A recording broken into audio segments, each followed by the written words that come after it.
matin chez vous, Coach Israël, pour ajouter un plus à votre motivation et libérer votre potentiel. Telle est ma mission quotidienne, chaque fois que je me tiens pour ces quelques minutes sur Malaika TV.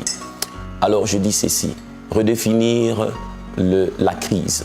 Redéfinir la crise, j'ai donné la définition de la crise comme un miroir, la crise comme un changement, la crise comme une opportunité. Et là, je suis en train de parler de la crise comme un risque, une adversité bénéfique, voulais-je dire. Pas un risque, une adversité bénéfique. Pourquoi je dis risque? Parce que dans la matière d'aujourd'hui, je parlerai du risque. Au fait, la seule chose qui fait à ce que nous puissions affronter la crise avec succès, c'est de prendre des risques. Si vous n'affrontez pas la crise avec succès, c'est-à-dire que vous avez décidé de ne pas prendre de risques. L'histoire est parsemée de beaucoup de noms, dans le domaine de la science, dans le domaine de l'économie, en couture, en médecine. Mais toutes ces personnes sont entrées dans l'échiquier de l'histoire parce qu'elles ont accepté de prendre des risques. Toute personne qui n'accepte pas de prendre de risques ne peut pas affronter l'adversité. L'adversité doit être comprise comme les gens qui sont contre nous et les circonstances, les temps, les systèmes qui travaillent contre nous. Que ce soit les gens, que ce soit le système, que ce soit les circonstances, c'est de l'adversité. Mais à l'adversité, la seule chose qui fait à ce que nous puissions vaincre l'adversité, c'est de prendre des risques. On parle aujourd'hui de Christophe Colomb, Clément Ader, les frères Watts dans le domaine du cinéma. Mais toutes ces personnes ont fait une seule chose, elles ont accepté de prendre des risques. Mais maintenant, si vous ne voulez pas prendre des risques, c'est-à-dire que vous ne voulez pas affronter l'adversité, vous voulez que les choses restent de même, alors ne faites pas ces 4 choses. La première des choses que vous ne devez pas faire, ne prenez jamais un véhicule, parce que 20% des accidents mortels sont liés au fait de prendre le véhicule. La deuxième des choses de faire, ne prenez jamais un avion, parce que 16% d'accidents mortels sont liés au fait de prendre l'avion. 3.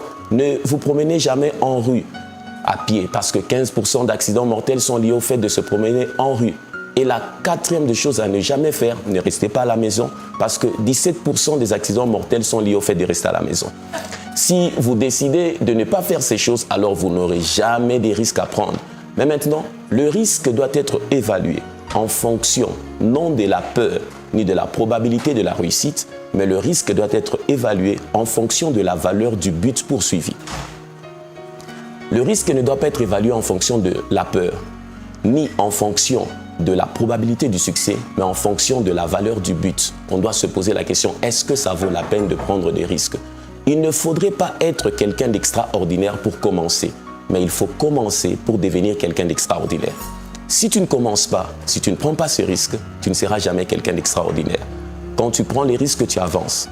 Et à ce niveau-là, je donne ce que j'appelle une déclaration de force à tous ceux qui se sont réveillés ce matin, qui affrontent l'adversité. Certaines personnes, je me moque et je ris, qui ont quitté des ménages parce qu'elles étaient en adversité avec la belle-mère. Au fait, tout celui qui est en adversité avec toi signale qu'il y a quelque chose en toi que lui n'a pas. Et il faudrait juste se réajuster. Que faire? La déclaration de force, il faut la suivre avec les poings fermés. La déclaration de force dit ceci.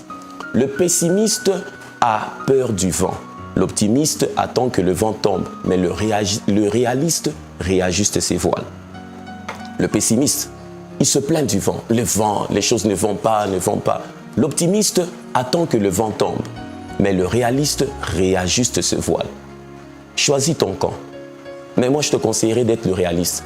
Réajuste tes voiles parce que, au fait, cette crise, c'est une adversité bénéfique. Tu ne vas pas mourir. Affronte-la et tu vas entrer dans l'histoire. Bon matin chez vous.